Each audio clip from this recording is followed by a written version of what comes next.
We had to go in, Sally, and get rid of the bad guys. In 2008, we followed Chief Warrant Officer Melanie Pichon Smith through a mock village at Camp Shelby. At 45 years old, Melanie was preparing to deploy to Iraq with the Louisiana National Guard.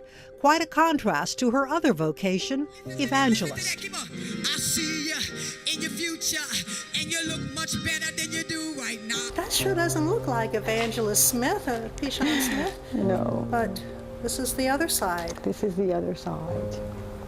Prayerfully, so that many of them who see me will never have to do what I gotta do. Today, 9 years later, Melanie is haunted by the memory of her 13 months in Iraq.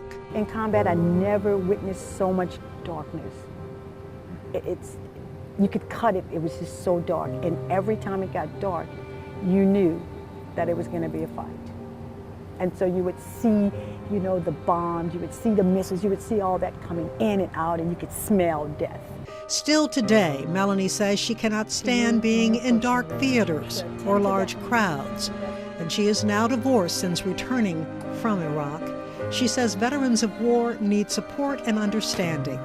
Sometimes when they don't want to talk, they don't want to share. And this is for somebody whose family member seems distant.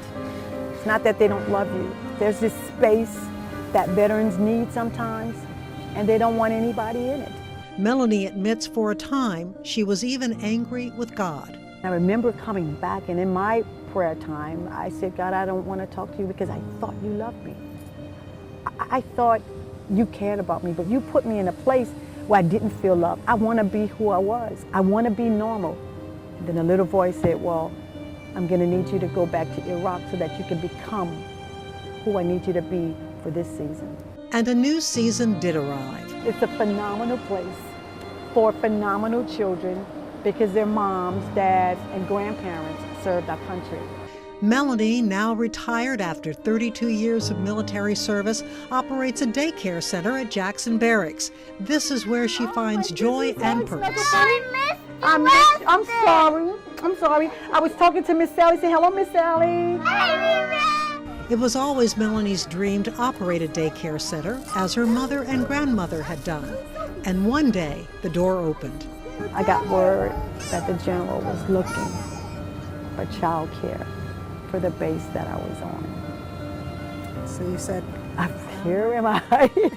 I did the clarion call, here am I. The daycare center is also a way for Melanie to honor heroes of the Louisiana National Guard, including a young man she served with in Iraq. He was so excited, and he talked about when his baby cried, he was the only one that could hold him and he would stop crying.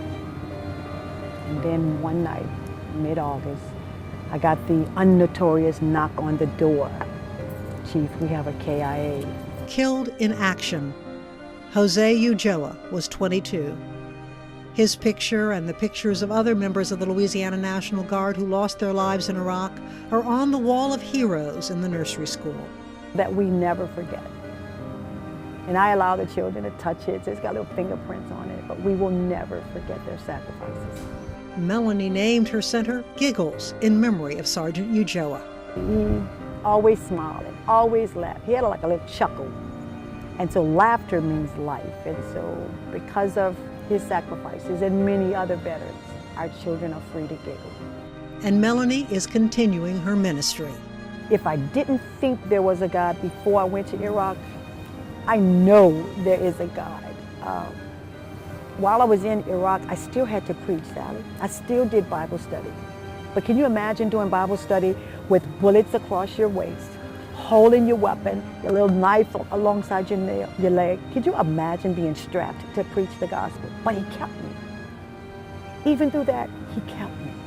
There could be very well someone watching right now who is suffering alone. What do you say to that person? You are not alone. There is more with you than there are against you.